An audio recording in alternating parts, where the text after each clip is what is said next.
Yeah, we're live. Caught me by surprise. First thing I want to talk about is I can take a look here. Hopefully, everyone has a good Friday today. Get things done. I don't know how much gets done on our Friday. Friday night's going to be date night, though. So I'm excited about that. I like, at the end of the week, Lisa and I get to go out, and it's nice just spend time, just the two of us. Awesome, very good part of being married and everybody being happy. But what I want to talk to you guys about tonight or today, as you can take a look, we had a whole bunch of turbos that we ran on the dyno when Jimmy came out here. And then the last time I was down, we ran a whole bunch of them. But we have some used ones that we're selling. We're going to get rid of, I think, 3 of them that we tested. And so I've got a bunch of dyno results on them. We have let's see here.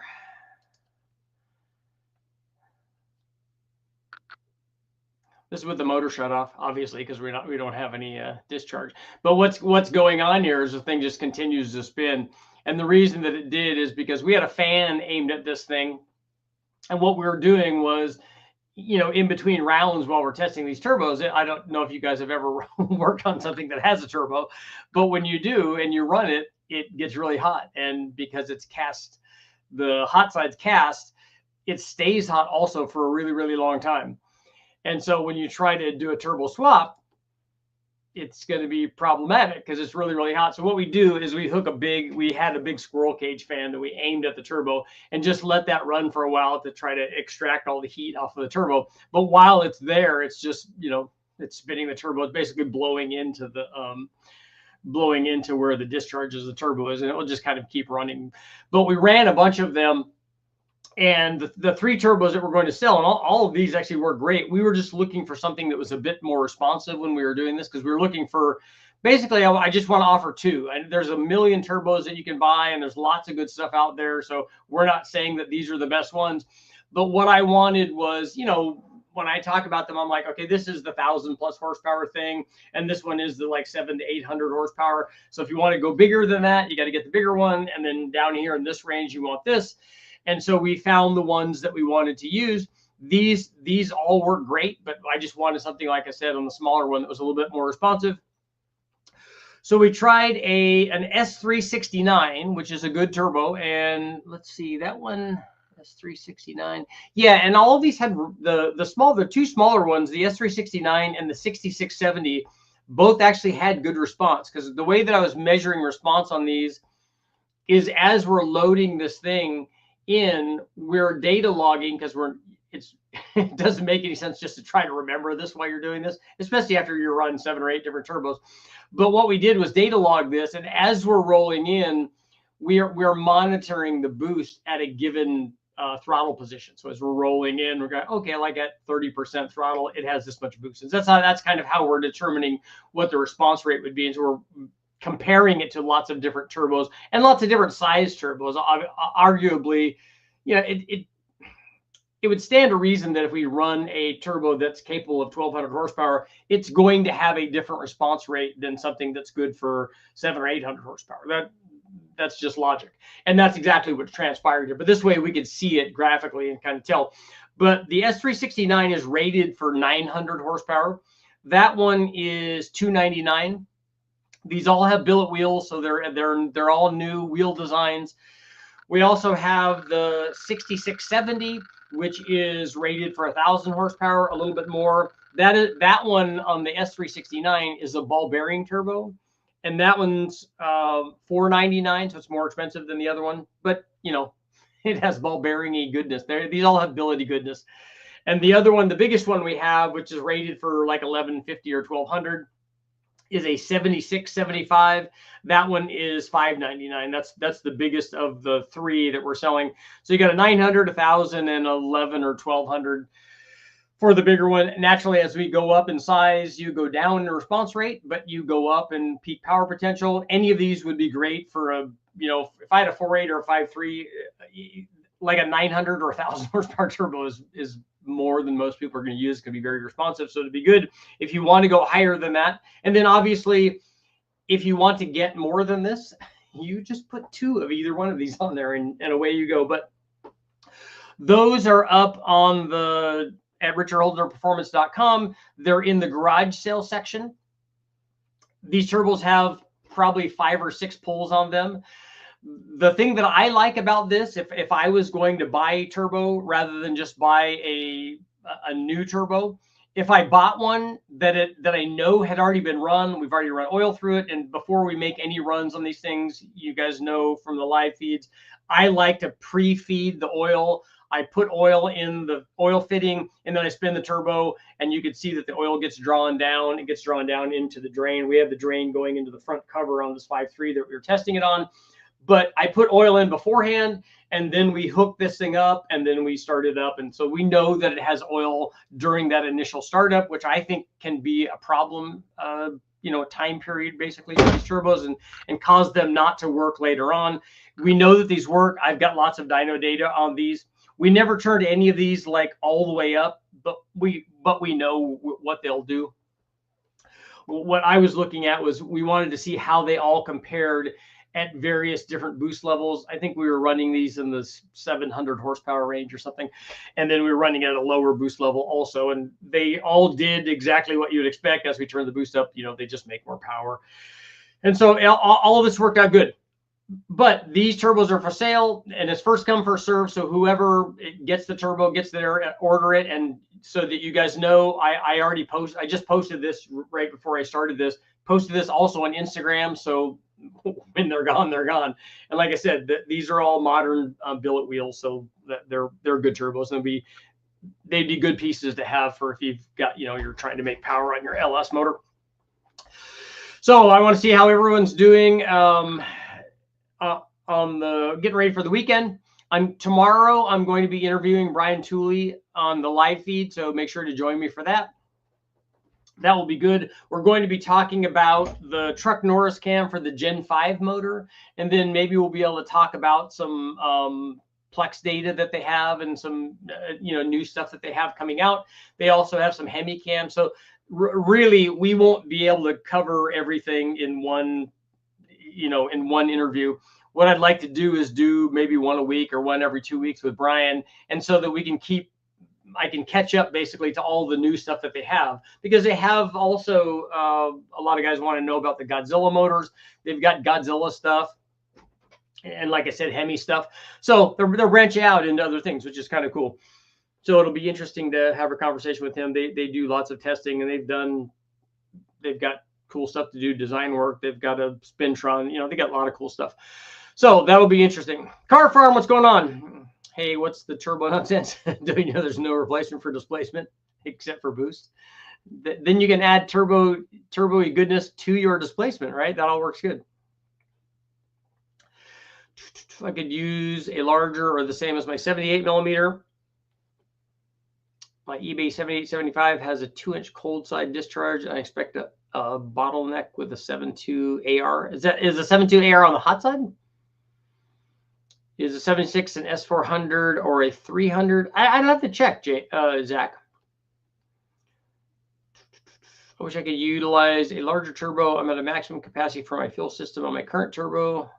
Got to accept when good is good enough, but I want more. Well, can you upgrade your injector in your fuel pump or your fuel pump? We all need them. That's right. I just got home from overnight trucking and saw all this. Bigfoot, what's going on, man? Yeah, it was cool doing all of the testing. I like, you know, there's nothing better than having turbo stuff on there. And we did a lot of this testing when Jimmy was down the first time, which is why I went back and retested. When Jimmy was down, we ran the motor, and we didn't run it like I said, we didn't run it up very far. I think that the most that we did was like 750 or so when Jimmy was here, and we purposely didn't turn them up any more than that because I didn't know about the ring gap on the motor. We were testing it with the L33 with the aluminum 5.3, but I didn't know what it was because I'd never taken it apart and checked it. And so the second time I went down, I actually took it apart and checked it, and as it turned out, we didn't have anything to worry about because it already had a bunch of ring gap in it. And I made a comment and went off on people a little bit online the other day they were talking about, oh yeah, if it has high mileage on it, it's already gapped. I'm like, no, that's not true. That's 100% not true. The mileage and the gap are not correlated. I've taken apart dozens of these motors and actually measured it before and after we did the ring gap on it.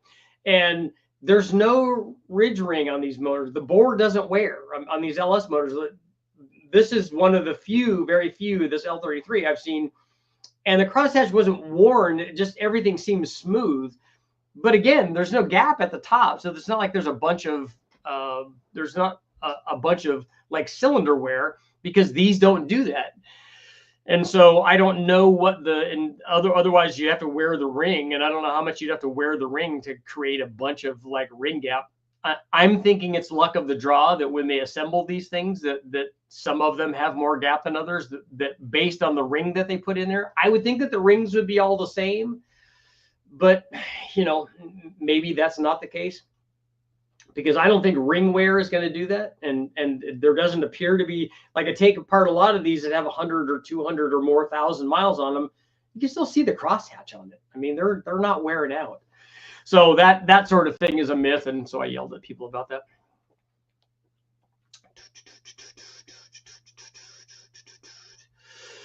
Will you ever do a pump gas turbo video, like how much power you can find with pump gas, low versus high compression? How much boost can you get before there's no longer a gain versus pulling timing back? I don't really know what you mean by that. Trying to get the most amount of power you can with pump gas that's just limited by the pump gas. That tells you nothing about the turbo. It doesn't tell you anything about what the available power is. That tells you everything about what the limitation you have with boost, and you're talking about compression too, boost and compression and timing, because you can't run very much timing on pump gas, and you can't run very much boost on pump gas, and you can't run very much compression on, and whatever those numbers are, I'm just saying you could run less of all of that. If you want to put a combination together for pump gas, it should be lower compression, and then you can take timing out of it, and then you can raise the boost up, and you can get a decent combination. You can make a reasonable amount of power on pump gas, but I'm not interested in doing that. I'm not interested in seeing what the maximum is right before we detonate the thing. I'm cool with used turbos, but I'm excited about the new turbos on the site. Yep. How do you know how much ring gap is enough? I know it's important, but don't know how to get a good efficient size idea. Lake, it's 6.5 thousandths per inch of bore. So if you multiply your bore size, like let's say it's 4 inches times 0.065, you come out with a number, which is, I think that's 26 thousandths. Bigfoot, I have a question. I need taller shirts. The bottom of your 3XLs are barely at my waist. Can you get taller shirts? I can look into that. We would have to be on the next order. Should I turbo or torque storm my GMC 1500 stock except for the cam? Well, what kind of power curve do you want? Those provide different kinds of power curves. A torque storm has a rising boost curve. A turbo, as soon as the turbo comes up, it goes up to whatever you have the wastegate set at, and then it just maintains that. So the turbo is going to make a lot more average power than a torque storm does. So it depends on, and then also a turbo is going to make more horsepower per pound of boost than any supercharger will, because there's no power loss associated with driving the supercharger. I have 80-pound injectors using -6 fuel line and a Deutsch 400 pump on 93, 13 PSI on a 6-liter with a Truck Norris cam. I don't know how much more the setup can support.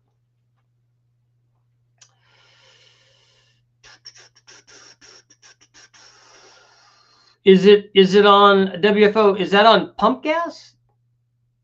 Because if you're running on pump gas, you're running 13 pounds, you're not running very much timing on it. So it's not going to be making a whole bunch of power.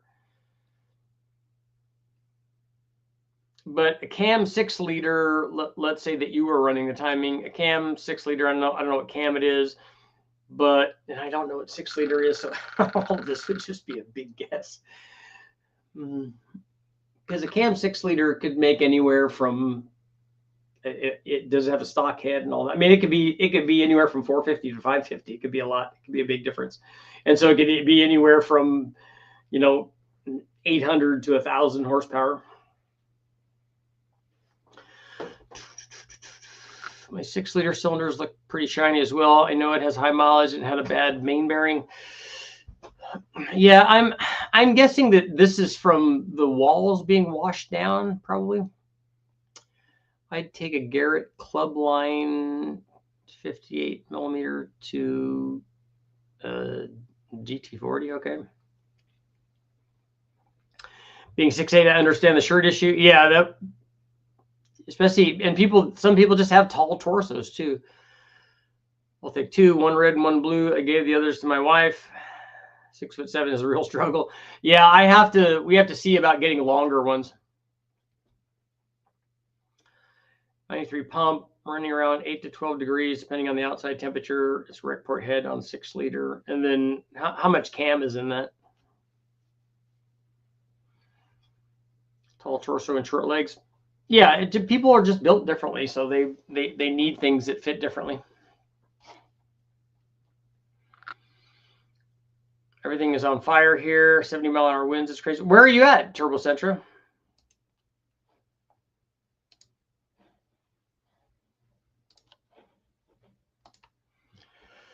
So, I don't know why that's not making any noise. It should be making like dyno-y noises. Whoa. Just turbos just laying around everywhere. And Billy goodness. Look at that. It's pretty fancy. We need turbos and shirts that fit our dynamic differences. There you go. Okay, SR truck Norris cam with rec port heads. Okay.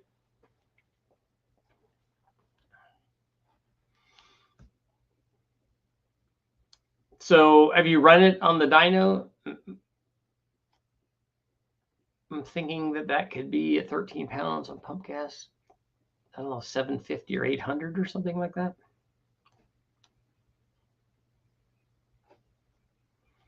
In Oklahoma, are there fires going on there right now or something? I don't really watch the news, so I'm not up on stuff. Sounds like you have a Tesla on the dyno. I can't even hear it.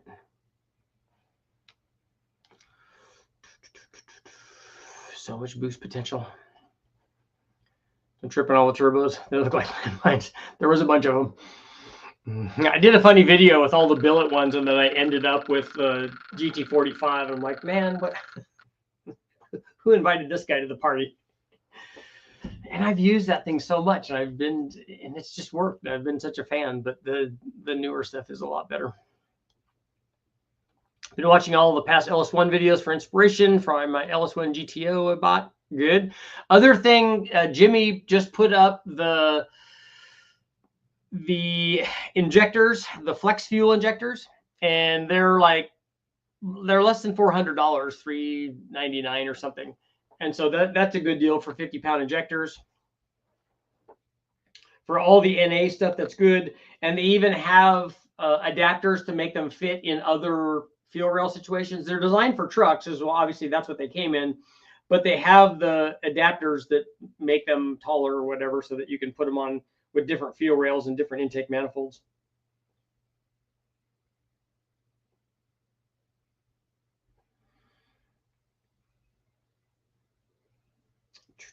What was I going to look up? I don't remember that. I was looking something up.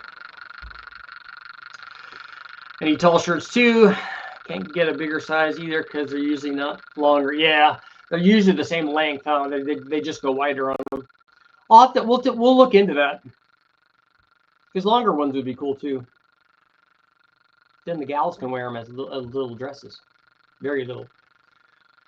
The truck is too long to fit in my local dyno at Boosted Innovations. Is it like a long bed and extended cam or cab or something? I have a truck Norris cam, my 5.3 with 33s. What kind of boost should I go for, and what's the cheapest?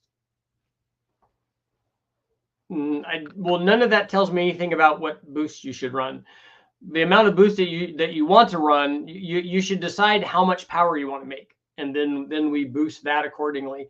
But you have to have the other things that go along with that. You have to have ring gap. You also have to have injectors and a fuel pump and octane. Oh, you can't hear. Oh, you were just saying it's whisper quiet. Okay, I get you. Everything is so far. Fires are 50 miles away. Sky is red with dirt. Yeah, when we have brush fires here in California, it gets really bad. I mean, there's just soot over everything, on the cars, on the house, everything. Go for all the boost. Installing a balancer pulley on an LS. Does the crank snout fit flush with the balancer bore or slightly recessed? Installing a mid-mount Holly kit on my LS3 that came with power bond pulley. I think that I think it stands out just a little bit. I can look at some of my photos and see. 50 pounds, good for low boost on bed heads too. Looking to make 600 horsepower on an LQ4. I want the low end torque and trying to stay semi on the budget.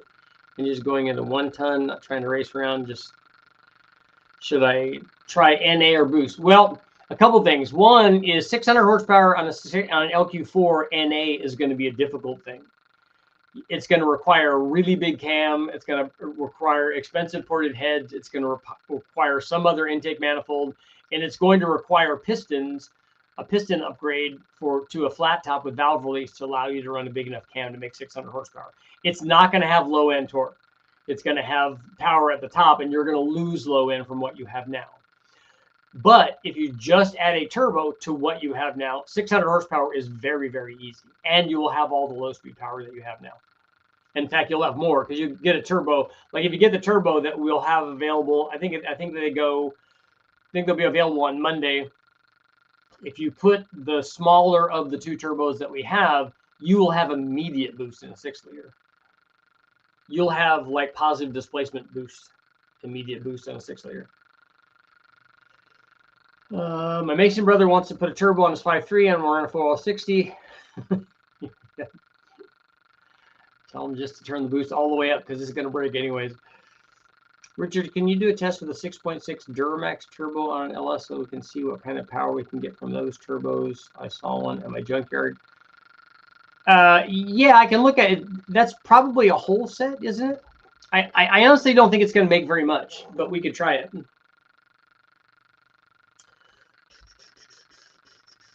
Crew cab, long bed. Their lift to get up to the dyno is only big enough for a car. Oh, okay, the length of the lift, because they got to raise it up and then you got to roll it on.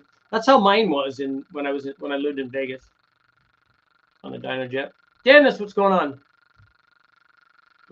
My buddy Nick is the owner of Boosted.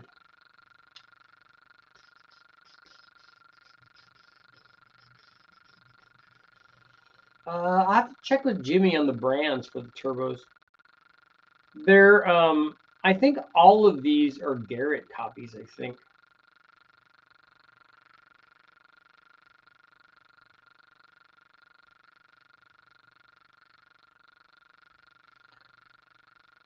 Should I be good without ring gap? It's all stock, just truck north with headers.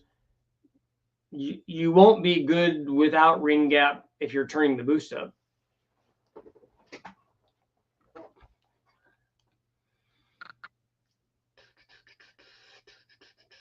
We've run 600 horsepower without checking the ring gap, but you're taking your chance because I don't know what your ring gap is, and neither do you if you don't check it. You don't know what it is. And what people want is, oh yeah, it'll be fine. 600 horsepower is fine. You won't hurt anything. And then they break it because it's not boost. It's ring temperature.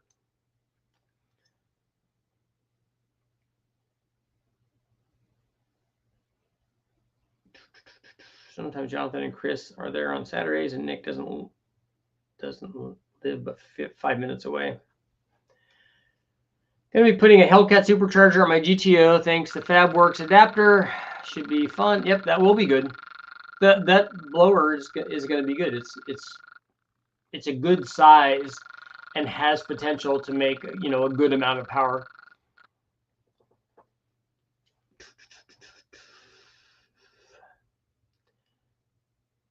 factoring the boost to how much was stock.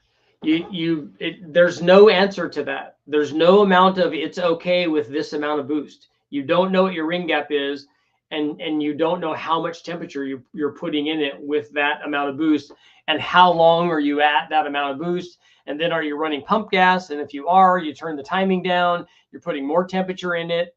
So there's just no way to know. There are guys out running around that get away with it. There are also guys out running around that break it. So if you put ring gap in it, you won't have any problems. If you don't, you might have problems.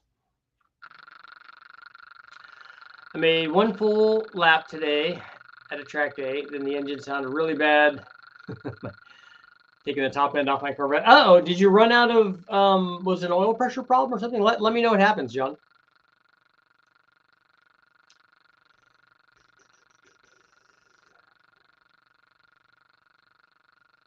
Let's everybody, how we doing? Haven't been around the live. Lunchbox, what's going on? Today, we're talking about turbos. Does anyone know how hot is too hot for head temperature? It's a no coolant aluminum block and head. How are you running a motor with no coolant in it? Richard, 5.3 and my second Tahoe seems to have 862 heads. What motor did these come in? 862 heads were common in lots and lots and lots of different 5.3s and also 4.8s. So it's a very common head. There's nothing that signifies what vehicle that came in. A 706 is same as or 862 same as a 706.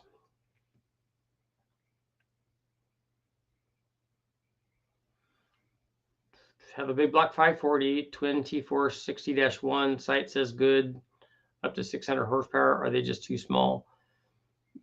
Yeah, not if you only want to make 700 or 800 horsepower, they'll do that. But on a 540, I wouldn't get 60-1s. Would 862 heads be good on a 6-liter? Yeah, that's a common upgrade. Guys, take the 317 heads off, put those on, because you go up in compression and down in valve size and stuff. And so you get a lot more torque and power than you get with the 317 heads. But on an LQ4, it works okay because they have a dish piston. On LQ9, the static compression is pretty high. Car has oil pressure. Car left a small oil puddle that smelled like engine oil on the flatbed. Praying it's just a rocker or something easy. Yeah, let me know, John. 2 out of 3 turbos are sold out already. It happened pretty fast. It is first come, first serve, and they're good turbos, man. So we are now back to 90s emission standard. It's time to party. How did that happen? It just goes 1/4 mile alcohol. I was seeing 210 head temperature. You get no coolant going through it?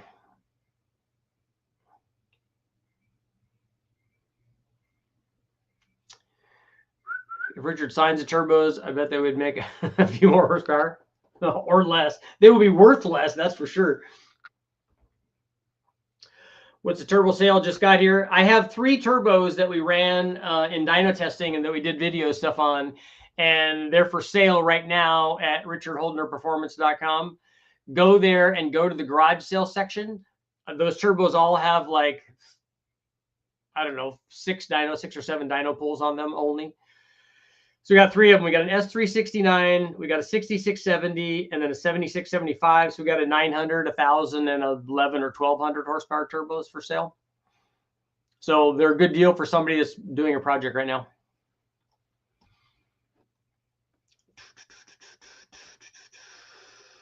They gutted the EPA. Yeah, I haven't, like I said, I don't really watch the news, so I haven't seen that. And I'll believe that when somebody makes a big announcement about that. If I were to get a second set of heads, what head would be good one to put on a 5.3 if I were to use 862s on a 6-liter and need replacement options for the 5.3? Well, you can go to any wrecking yard and find, like we can go find a dozen 4.8 and 5.3s at the wrecking yard, and they're all going to have 706 or 862 heads. Those heads are really, really easy to find. So for the 5.3, if you're just putting a stock head on it, that's what I would put on it. Or if you can find 799 or 243 heads, put those on the 6-liter and then keep your 862 heads on the 5.3s. Because I mean, I don't know what you're going to do with it. I don't know how much power you're trying to make. Don't know if you want to run a turbo or whatever.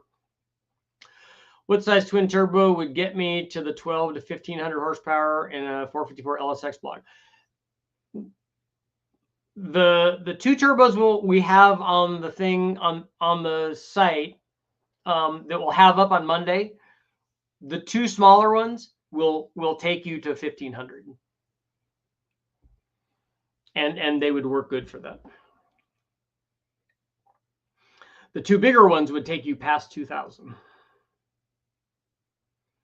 Are you doing another live feed tonight? I don't think so. Lisa and I are going to go out.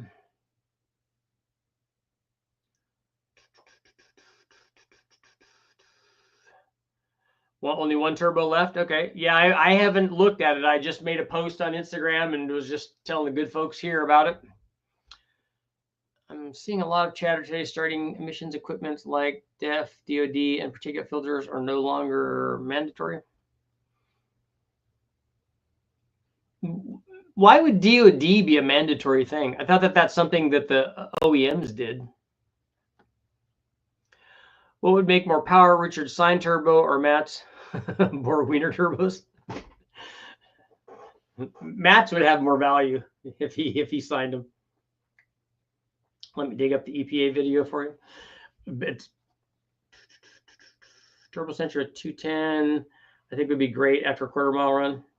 And where are you measuring that temperature at, Centra? You said that small turbo will be for sale on Monday. Yes. And after you see the videos, 90% of the people are going to want that. I don't know if any gutting of the EPA is going to have any effect on what CARB does in California. Yeah, I thought that CARB was overseen by the EPA, but I don't know that that's the case. There's no oversight on the EPA that I know of, and I don't know if that's the umbrella that CARB was there. Well, what I want is them just to be logical. That's what I want out of anything. That's what I want out of people who are ultra religious or ultra political or this EPA stuff. Like, I'm all for people running cats and having their motor be clean and not being stupid stuff. Guys not rolling coal. That's ridiculous. I'm all for that because we can have all of the performance and we can have clean air. But I don't like it as a money grab thing. I don't like, hey, you have to do it this way. No, I shouldn't have to do it that way. What I should do is put my car together the way that I want, have cats on it, tune it so that it will pass an emissions output. Just register that. Just check it and see and make sure that it's that. That's fine. That's what I should do if we actually cared about clean air, if that was the thing. But it doesn't really seem to be that, and that's what I want it to be. According to the website, you only have the 6670 dual ball bearing left. Yeah, that's the 1,000 horsepower turbo. That one's only $499 for a ball bearing. Goodness. 210 was at the 8th. I haven't tried a quarter mile yet. When will the new turbos be added? I think that they'll be available on Monday. Richard, I liked your chat the other day about turbos wanting bigger downpipes. You should do a video on a 5.3 turbo setup and compare everything you can do to improve the turbo kit. I will have videos coming out very soon. We did testing with a lot of these turbos with we ran some different size exhausts where we stepped up the turbo size. Like the exit of the turbo was 3-inch, and then we stepped it up bigger, and it definitely does make more power if you do that. DOD isn't directly mandatory, but it's indirectly mandatory for fuel economy reasons. Well, I'm actually all for motors having better fuel mileage. I think we as performance enthusiasts might not like that. I do. I'm a fuel mileage guy because I think that's efficiency. And so a DOD thing where you can choose that as long as it works all the time and it gets better fuel mileage, I'm all for that. I'm all for that stuff. That's why I like driving the Sprint and the Civic VX, because most people just drive. They don't race around their cars. They just drive it. It's a utilitarian thing. And if it gets better fuel mileage, I'm all for that. So but I don't think that that's mandated by EPA. About the S369, yep, that's a good turbo. Is the 7875 too big for a 500 horsepower daily driver? Should I go smaller? You should go smaller than that. You should buy the 6670 that's on sale right now. That would be a better turbo than a 7875. It's a lot more responsive, because we ran a 7875 when we were doing this testing, because I had one of Iron's turbos. It did good, as we expect. It's just not very responsive. Not at all like the 6670.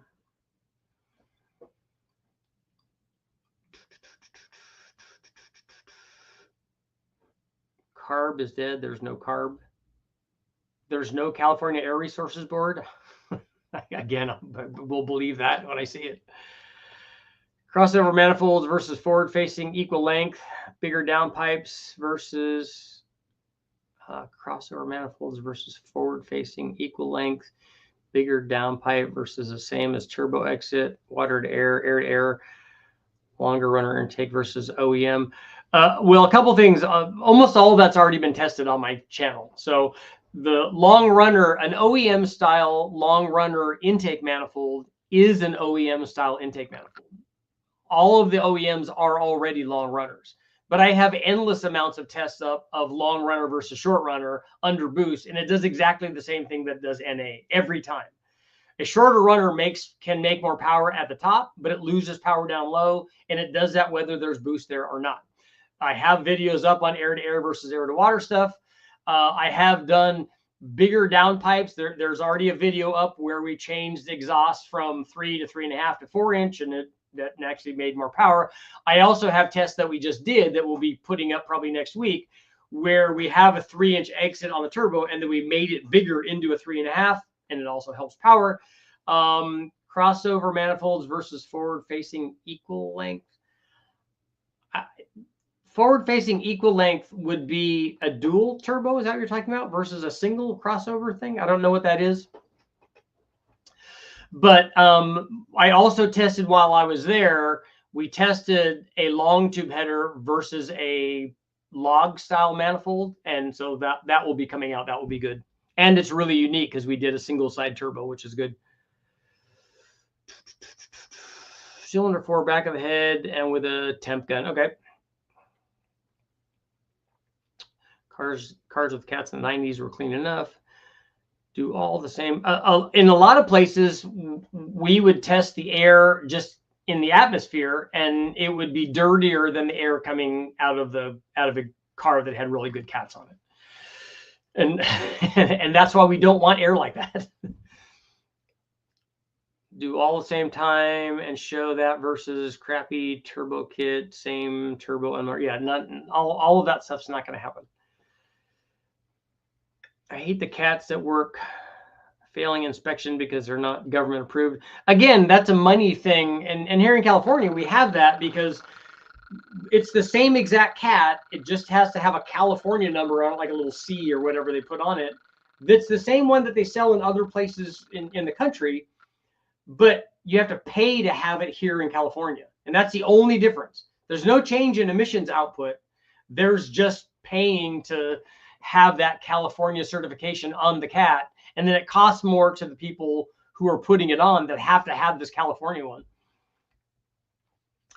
7875 will max out around 700 horsepower, so it'd be good for 500 horsepower. A 7875 is good for way more than 700 horsepower. The dual ball bearing is listed for 600. The 7675 is 599. At least that's what Jimmy gave me. That's the information Jimmy gave me.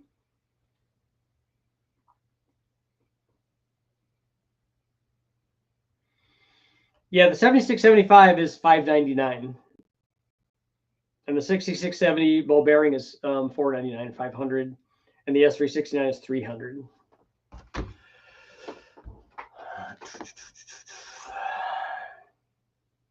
Turbos are goodness. Looking back, I wish I had a Golf TDI. I know I like those. Eric from West Tech had Passats and Jettas and stuff that were the TDIs.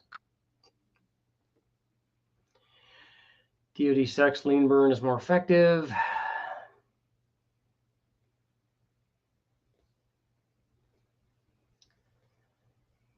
I think MPG and horsepower is a great combo. I agree. I always wanted to put a turbo on the Civic VX because it's really good at getting fuel mileage because it had lean burn like Bill likes. And but then having boost on it would be great because under cruise, which is what you'd be doing if you're trying to get good mileage, the turbo affects nothing. And then if you want more power, you know, it's like VTEC. Okay, we had VTEC on it, which it had more power when you wanted more power, but then having boost and have another 40 or 50% of power would be good. I think the DoD's intent is fine. The problem is I've seen 0 DoD systems that don't directly result in engine failures. Well, I mean, there's a lot of DoDs out running around that are still working. So I think that long-term reliability is in question. I like fuel economy, but I don't like failing lifters. I have the same problem with some of the filters required for diesels. Yeah. And cats for diesels also.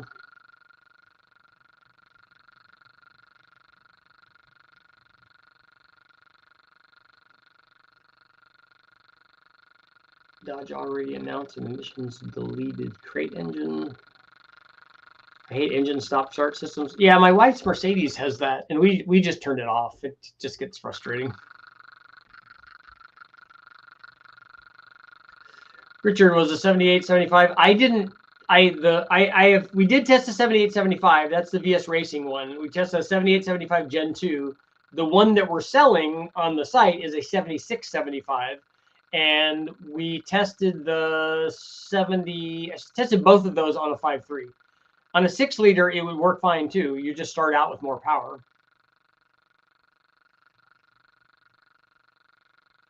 The Prius repellent bulldozer guys need to stop with their black cloud. The rolling coal thing is stupid. That's what brought all of this on. That's the problem, is guys making videos and doing that where they're just blowing like soot into the air. And whether or not it has an effect, it's just dumb. I mean,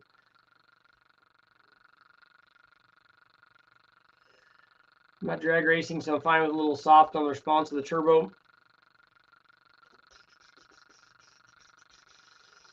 S369's already gone.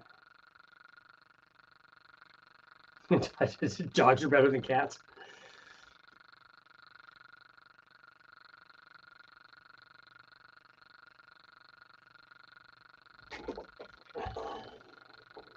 Yeah, and you tell Jimmy, the guys that ordered it, you tell Jimmy that it's $499 and not $500. Richard said. Every time I see a black cloud emitted by a truck, I picture Gal Banks' disappointed face. Yeah, I mean, if you put the fuel to it, it makes power, but there's just no reason to do that to like people that are on the road and stuff. Oh yeah, I see the orders now. 7675 is gone. S369 is gone.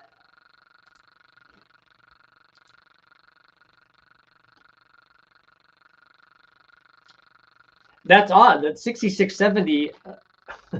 I think of all of those would have probably been my choice.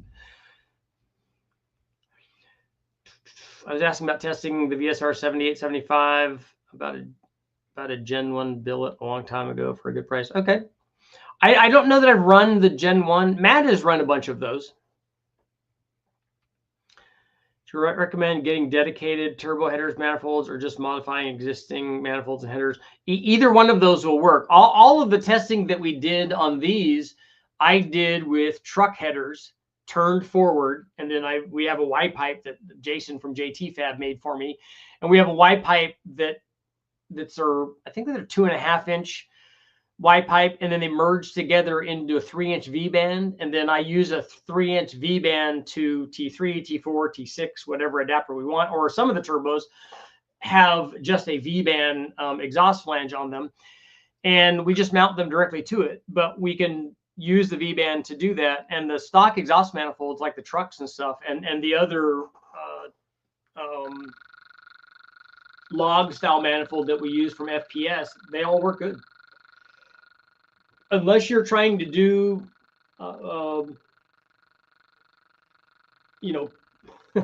pro mod level of like power outputs, I just wouldn't worry about like headers. And a lot of the cheap headers that are online are problematic anyway, like the ones that I still have, because they melt plug wires. So they're not a good choice. I really like the stock exhaust manifolds. Now, we don't have any accessories on the car, so that's why they fit, or on the motor when we're testing it. We just run an electric water pump. And so they're able to face forward and not hit any of the other accessories. But I like running those because then the plug wires are all the stock plug wires. They just plug right in. There's no problem with melting plug wires, or there's easy access to all the spark plugs. And, you know, we're doing a lot of that stuff. I mean, we didn't ever change the plugs or anything because they just went in and they were right. They were gapped at 19 thousandths and they just worked.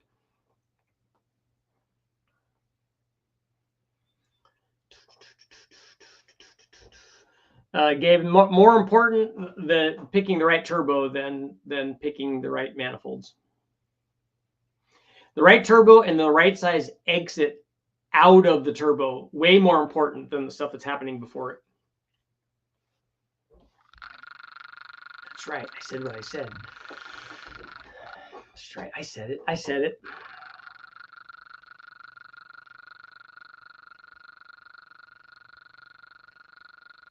No look for the 6670. I think that's about the size that Jimmy has on his NSX. I think it's really sporty.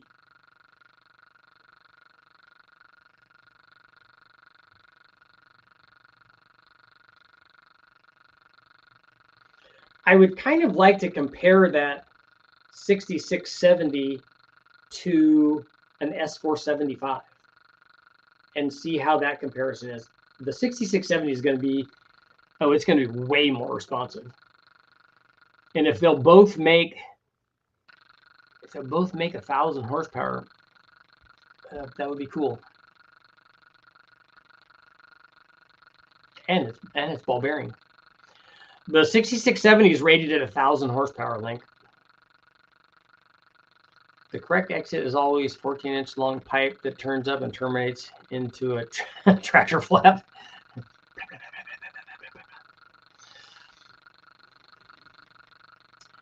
I wasn't dropping $800 on a rear axle rebuild. I get the 6670 for a 4.6. Yeah, that'd work good for a 4.6 because, like I said, it's pretty responsive. Jimmy used it on his 3.5 liter, the J series. 2 of the 6670s would be pretty sporty. Yeah, that would make plenty of power. That would make all the powers. That was the other consideration in choosing the turbos that we chose that we're going to sell, is because now we have like 800, 1200, 15 or 1600, and then 2200 or whatever. Not that I'm going to try to sell to that market, but it covers basically everything that we would want to do. Because when somebody says, well, I want to make between 12 and 1500, well, which one of those is it? Got a single turbo that will do one of those, but not the other one. And then so you got to go to twins to get the other one. That would be interesting to see. And in all this testing, I have back pressure and all that stuff on all these. That'd be interesting to see if we ran the turbos that we have, for 1200 or whatever, and then ran the twins at 1200 just to see where they were. Matt said the Gen 1 0.98 are good for about 700 to the tire. Just wondering if you were saying that it was not responsive and it would be more responsive on a bigger motor. It will be more responsive on a bigger motor. I don't know about that Gen 1 having not run that. I don't know what that first one did. I've only run this Gen 2 billet wheel thing that I have that's from VS Racing. But yeah, a turbo will always be any turbo will always be more responsive on a bigger motor. What would be a good size turbo for an Alice 4200? Roger, we on Monday we'll have the turbo for that. Crazy 58 millimeter compressors can support so much power now. I know they can. At some point, I want to do a dedicated drag build and try to make some real power. Take a look, Sean, take a look at what real power transmissions cost before you go down that route. How are you doing? I hate to go off topic, but a question to ask about a bill I was trying to put together about a 78 Monte Carlo. We're trying to see if I can use a little. Do you mean build? Yeah, you can ask whatever question you want.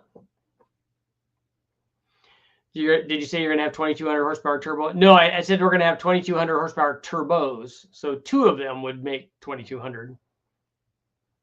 In fact, more than likely, a little more than that, especially as twins.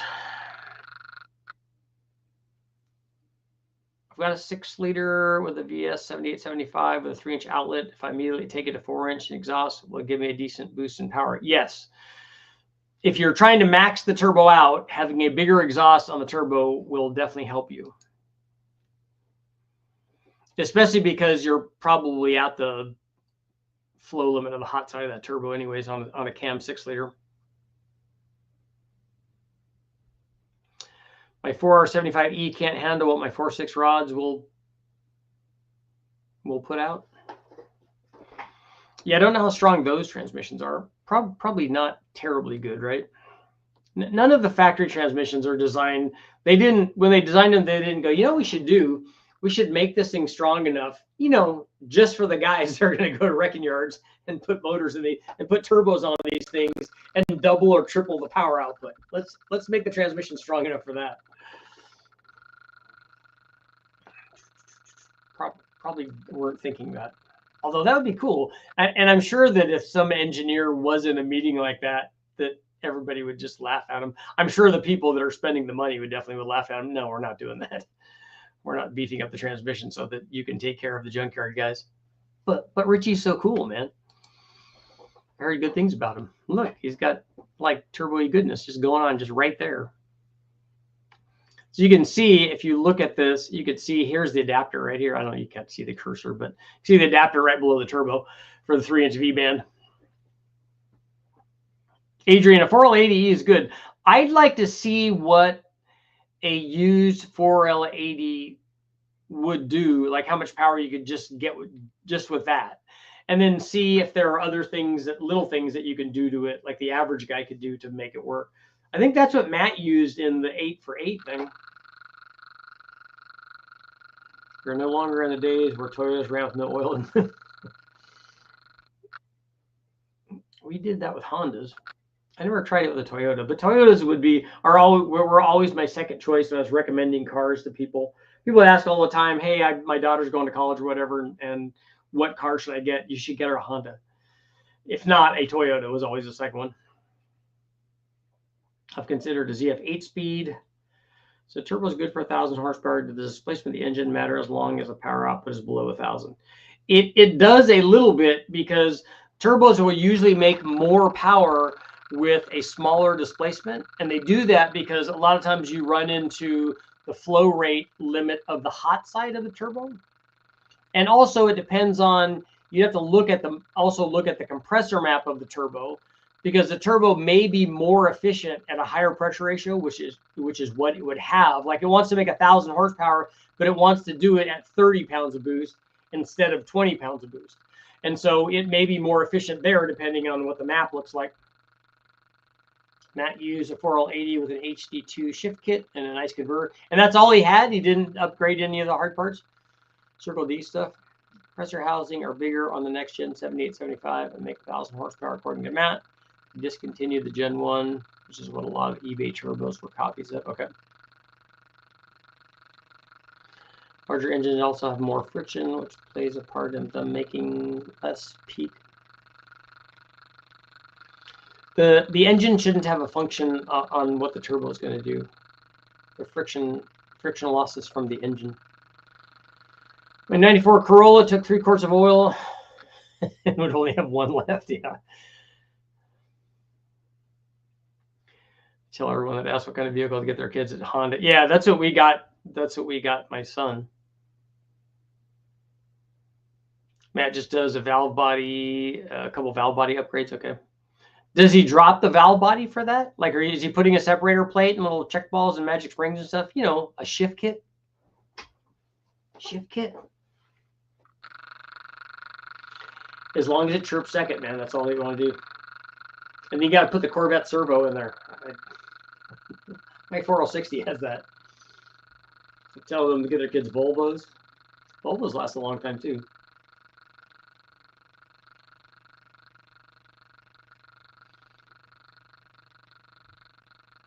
But my other son chose his car. He wanted a Camaro. That's what I had when I was in high school. Fancy little split bumper. 70.5. Volvo goes way overboard on safety features. Yeah, that's good. And the Volvos, the motors last a long time. We're gonna, one of the videos is gonna have an homage to Volvos too. Or no, not to Volvos, that is to Saabs. Because they did the asymmetrical turbo. Whoa! Look at that Trailblazer SS. Oh, see the Y pipe? See the fancy Y pipe? Back pressure readings. A slew of boost lines.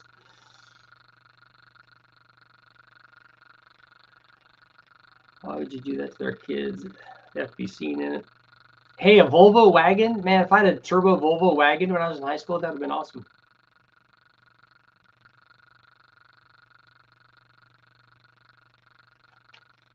Because when I was growing up, we had drive-ins. A Volvo wagon at the drive-in would have been sporty, man. You installed half the shift kit. So does it still chirp second? CRV all-wheel drive. Swap the Fox body. I like the idea of all-wheel drive stuff on the street. Just getting a launch on people. I miss drive-ins. I do too, Sean. We've gone to a couple as family. Lisa and I have taken the boys there to drive-ins because we have drive-ins that are not too far away, but it's pretty fun. Circle, but you definitely lock your doors. Circle D and JEG's 4L80 converters were considered the best budget converters until everyone found out that they jacked up the prices. 70s turbo wagon is a good sleeper. Yeah, the turbo wagons I like. Anything turbo is good because then you can, usually you can do fairly inexpensive things to like turn the boost up as long as you get more fuel to it. But hey, there's always an FMU, which is what I'm going to do on the Metro, the V70. What is the Volvo? Is that the red top thing? I know that the Toyotas had that too, but I thought that the Volvos had some designation.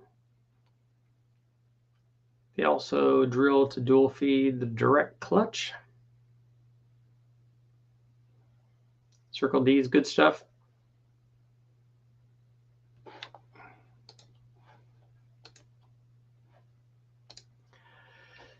And the 6670 is gone. and just like that.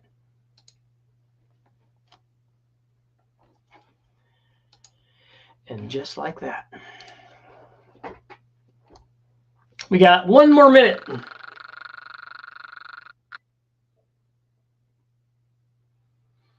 Ability goodness, ability goodness.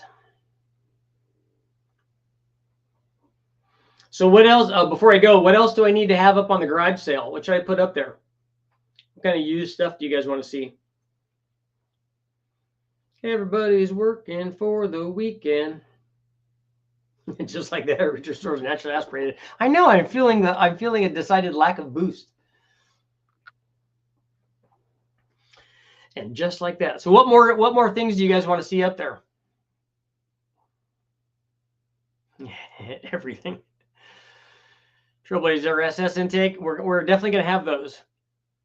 If anybody's looking for a RecPort one, I have one of those, definitely. Max speeding rods. Like to see the V12. I talked to the V12 guy yesterday. Manifolds and intakes. I have a manifold up there. I have a rec port manifold up there, the Edelbrock Victor Jr. intake manifold. That's been up there a while. It's like the garage sale seems like it's a top secret area. I'd like to see K24. I know, I do need to do that. Turbos. Ooh, a fast manifold there too. And you can see back in just at the top there, there's the removal tool for the balancer. We tried one of the cheap ones from China because we were going to sell it if it worked, but it did not work. So it's not making it onto the site. All right, no point having these stock intake manifolds I can use. Oh yeah, not for yours, Sean. Don't have any LS7 based ones. The black intake is better, yeah. Yeah, that one looks nice. As soon as you say TBS intake, it's $100 more. I know, and I don't want to be part of that, but that's why we want to sell them and sell them as inexpensive as we can. Not like we're making a fortune off everyone that we sell. We just want to find a good source for them. But I want to make sure that they're cathedral port ones. Gray with oil stains. Yeah, that's what ours was like. All of the fast manifolds that we had. The original one actually was black. The original, the Wilson one. Any more Gen 3 Hemi stuff? I have a Gen 3 Hemi cam. Sell an aluminum LS block. I am going to have an aluminum LS motor for sale at 5.3 before too long here. Good to know. Almost bought one of the cheap valve tools. Yeah, we bought the ones that have like the hooks on them. But when you try to, you're tightening the bolt to try to pull it off, it just snaps the arms off. So I'm like, nope, we're not going to be doing that. They are not good. And these didn't even line up with the way that they made it. It grabbed onto the spokes of the damper, which is a terrible idea because that's how you break the damper. It doesn't even latch on to the reliefs that are at the base of the, around the center, the little grab areas that they have from the factory that every other one uses. Every other 3-jaw uses those. But these didn't do that. These grabbed the outside of the spoke. I'm like, oh, that's a terrible idea. Even if it worked, it's just wanting to bend the spokes in. So if something's going to give, you're going to break the damper or you're going to break the tool. And lucky for us, it was the tool that broke. Don't understand why Fast and MSD don't make a carbon fiber lid. One of the ones that I tested, the one that we tested on the one that made 510 horsepower on the 5.3 with a fast on it, came from Brian Tooley, and they had put a carbon fiber wrap on it, and it looked really good. So you're right, they should do that. Carbon fiber wrap is probably a lot cheaper than an actual carbon fiber lid, because the mold for that, I'm sure, is not going to be cheap. None of that stuff is. See, we're doing the spin test. It spun it just sat there and spin. It sat there and spun because it had airflow going on it. But after we run these, that's when after we run it and make boosts with it and stuff, and then that's when I do a spin test and go, oh yeah, that's a good one. You can determine by how many times it spins around after you give it the flick, the finish flick. And on that note, it is time to go. You guys, thanks for everybody for showing up. Hydro dip would be easier. Yeah, I'm going to try to hydro dip a blower, one of the M90 blowers, because I got this weird kind of hydro dip. I've never done it before, and I want to try it. The thing I'm worried about is on the M90, it has the ribs in it, so I don't know if it's going to get in there really well.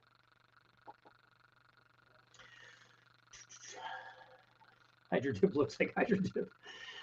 It's all right. It's all good, man. And on that note, I will see you guys all later.